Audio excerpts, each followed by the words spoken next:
border solution. NSA of India, Ajit Doval, has met with Chinese Special Representative Wang Yi in Beijing for the 25th round of Special Representative talks. The two sides have reaffirmed their commitment to a fair, reasonable and mutually acceptable package solution based on the political guiding principles agreed upon in 2005. But what exactly does that mean? Well, the 2005 agreement had envisaged a final settlement covering the entire border, not just a quick fix in one sector. That is significant because China has pushed the idea of an early harvest, essentially settling the easier sectors first, including Sikkim, while leaving more complex disputes for later. India's position has been clearer. A border settlement cannot come at the cost of India's security or territorial interests. The dispute is also far bigger than Ladakh. In the east, China claims large parts of Arunachal Pradesh, which India firmly rejects as an integral part of the country. The McMahon Line forms the basis of India's position in the eastern sector, while China continues to dispute it. So yes, dialogue has returned and border tensions have eased, but the real test will be whether China is ready to move from diplomatic assurances to concrete, verifiable concessions. With Xi Jinping expected in India in September, the question is, can the current diplomatic reset finally open the door to a border deal? Dr. Roger Liu, Director of the Integrated Diplomacy Forum at the Dime Center, is joining us live. It's, of course, a Taiwan think tank. He's also Assistant Professor, National Sun Yat-sen University. He's joining us live from Taiwan. Dr. Liu, thank you for being with us. Let me ask you first, Dr. Roger Shifeng Liu, on these talks in Beijing, what do you make of what has transpired, what the Chinese side have said in this readout? Well, I think China, just like you said, that they start to begin with Sikkim, which they view as an easier part so that they can have the early harvest from India. However, this is actually a salami slicing, and this is the first piece. Well, Sikkim actually is a sensitive part, although the Chinese thinks that, well, the foundation of the boundary has been fixed because it's from the 1890 Anglo-Chinese Convention on Sikkim and Tibet. However, if we consider the strategic positions of that place, actually it's more sensitive to Indian side. First, it is very close to the 2017 Doklam part, and this is actually the area that is contested by Bhutan, India, and China. And the second thing is that, well, it's very close to the Siliguri, the chicken neck. So if China wants to fix it over there, and they will move on to Taiwan, which is not far away from that. And if they can move on to Taiwan and they will fix the eastern corridor sector, and then, well, it will actually cut off what India has. When we consider that the package principle is very important because we want to have all the talks with the eastern sector, the western sector, and the middle sector all together. We are not allowed to dissect that because that will give China the opportunity to actually cut it off and negotiate separately. So that's very important. If China actually solved the eastern sector, along with the Bhutan, the Batanla region, actually they take care of what they care about. And the western sector actually is what India cares about, which is the Aksai Chin, which is the which China actually has built the highway that go through that. So from the Indian perspective, India should put it all together, not let China to dissect that. This is very important strategically.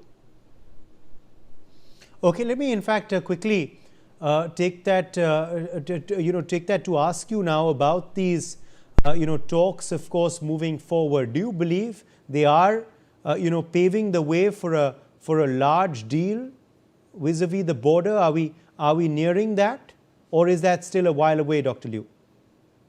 Well, of course, under WMCC, there is an expert group being set up last year, and this year in August, very soon they are going to release their findings with the Chinese counterparts. But I don't think it is an easy, it is a soft bone to bite because actually, India has long held the view that we are stick to the principle of package. So what China wants actually is more than that. Well, I think China, well, the China wants to take the opportunity, take the advantage that India has some kind of discordance with the U.S. side on various issues like tariffs, like Quad, like the Russian oil, and all this kind of thing. China wants to drive a cleavage between New Delhi and Washington D.C. So of course, China will like to make a harvest, list so that they can show to their, Xi Jinping want to show to the party that they can handle India. However, I think India should think it in a very careful way. Yes, Dr. Liu. Also now, we're of course building up to a possible visit by Xi Jinping to India in September. How do you see that visit if it does fructify? Well, I think both sides want to make it a good show because Xi Jinping needs that because what the Chinese side has been, we have to remember that after his Indian visit, after less than 2 weeks, he will be going to Washington, D.C. to see Donald Trump. And the Chinese side has been complaining about the undecided and very chaotic situation of the U.S. side not to put everything beforehand to let the Chinese know what will happen. So in order to hedge against the uncertainty and the sporadic style of Donald Trump, the Chinese side would like to make this visit, this meeting with Prime Minister Narendra Modi with Xi Jinping a good show. So they will make it perfect. So this is very important for them. So I think, but other than this show, after that, they will forget about this. And then, the real mission, the real hard time, the real hard part between New Delhi and Beijing will just begin after that. Yes, indeed. Okay, let me in fact quickly also ask you before we let you go, Dr. Roger Liu, on also, at the end of the day, of course, how much India you believe can trust the Chinese on the issue of the border question. There are several, of course, unanswered questions on their stand, of course, vis-a-vis Arunachal, Ladakh. It's quite interesting also that the two now are agreeing to a complete solution rather than what the Chinese wanted earlier, which were, to tackle the easier issues first. But now they seem to have also come on the same page to have a complete border settlement rather than just issue by issue and easy issues to harder issues phase-wise. What has led to this reset, Dr. Liu? And do you believe that India can now trust the Chinese more than they could earlier?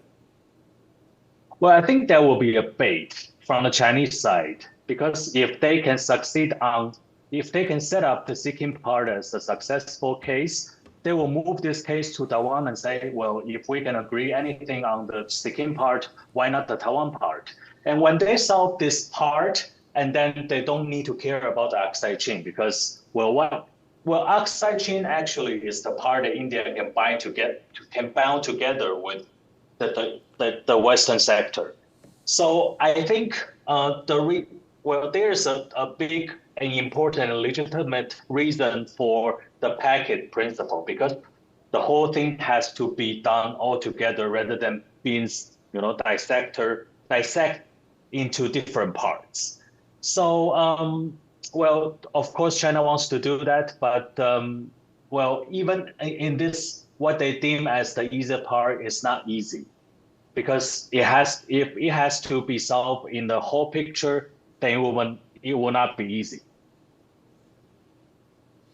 All right, let me in fact quickly also then thank you, Dr. Liu, for that and take it to our other panelists joining us. Lieutenant General Sanjay Kulkarni is live with us, defense expert. Also with us, Major General Rajan Kochar, defense expert. Ambassador Suresh Goyal, former diplomat, also joining the broadcast. Let me begin with you first, Lieutenant General Kulkarni, on these border talks happening in China. How do you react to how the conversations have progressed between Ajit Doval and Wang Yi, representing India and China respectively? Thank you. I think the personal relations, the good relations between the NSA and the Foreign Minister of China seems to be showing good results and may result in something worthwhile. But notwithstanding that, China believes in one thing, that is, we can only negotiate with China from a position of strength. China must walk the talk. That's very important, because you can't pick and choose. You don't want to go by the Johnson line. You want to go for the McCartney-McDonald line, then the McMahon line. You don't want to follow the Thandla Ridge, the watershed principle. Then again in the 2005, pick and choose what you want out of it. Then you see, despite all the border agreements, peace and tranquility, you found what happened at Galwan. You see what happened at Doklam. So you have all these kind of things. But yes, until and unless there is peace and tranquility along the LAC, anything with China might just result in a little bit of, because China always believes that the supreme art of war is to subdue the enemy without a fight. And therefore, it's very essential with China to deal with from a position of strength. And that Chinese must walk the talk. It's very essential. Peace and tranquility along the LAC, the most essential thing, because you have almost $30 billion trade, and only about 20 to 30 billion, only about $20 billion is what we are dealing with. All of it is in favor of China. And if Chinese want good trade, if Chinese want good relationship with both of us, our old civilizations, both, but as you said, trust, but verify. And that's the most important principle when it comes to China.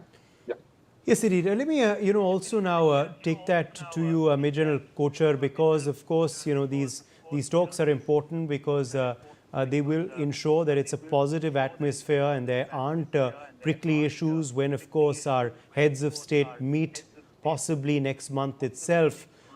In that scenario, how important are these talks, Major General Kochhar, and how do you react to how they've actually progressed in the outcome which we've seen so far in this Chinese readout?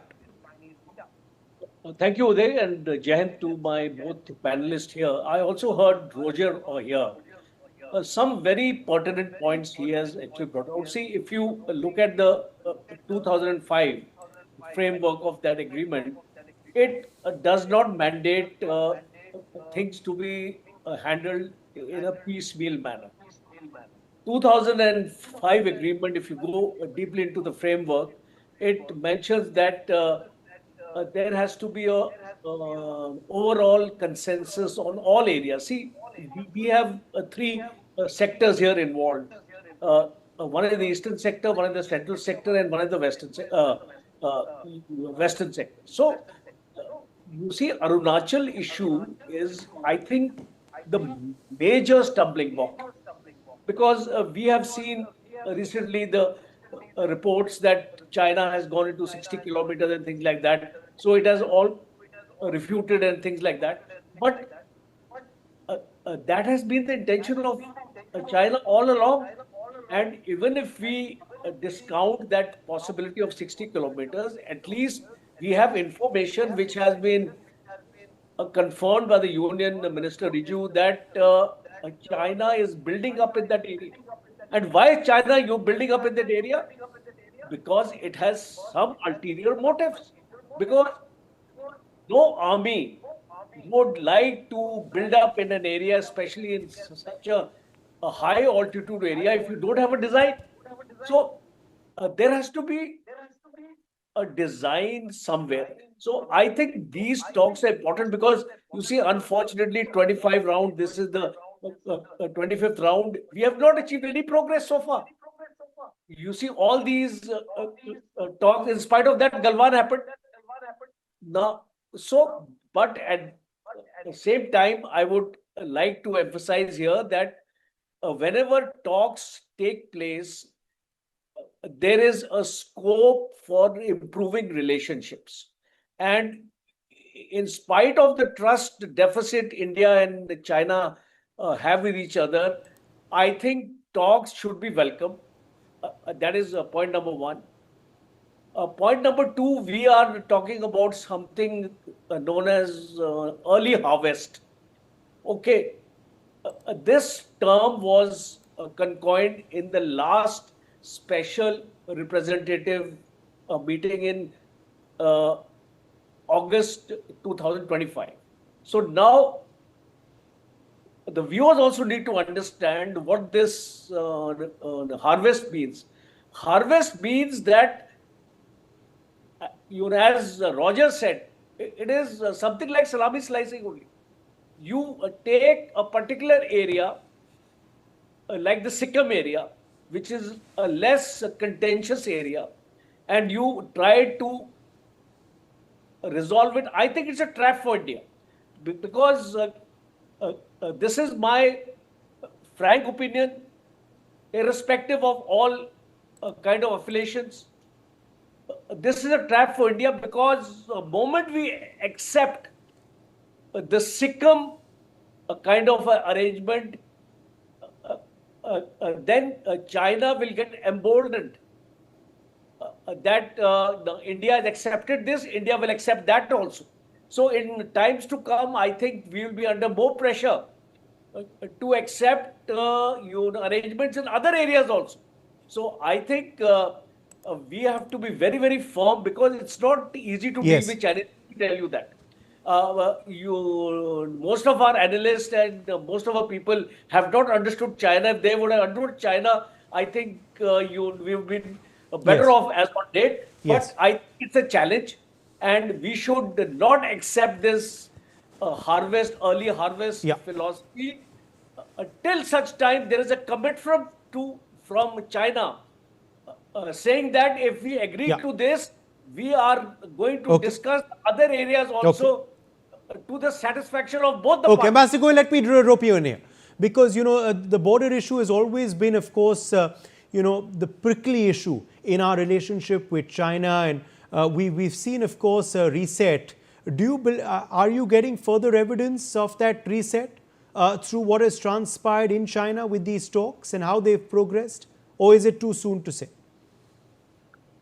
Uday, the advantage of being retired as a diplomat is that you can finally get to speak your mind. Yes. And therefore, please allow me to speak my mind, and please do give me some time, even though we are coming close to the end of the discussion. No, please go ahead. Number one, what are the talks actually about? I really would like to ask, are the talks about resettling the border? Are the talks about re-establishing the trust between the two countries? Are the talks about really discussing where the boundaries lie? Are the talks about really the military confidence building measures? I'm not clear at all. What are the talks between NSA, Ajit Doval, and Wang Yi about? If it's a question of trust between the two countries, the trust was broken in Galwan. 2005 agreements clearly specified that there will be no military solution. And despite all that, China undertook a military action in Galwan. It broke the trust, number one.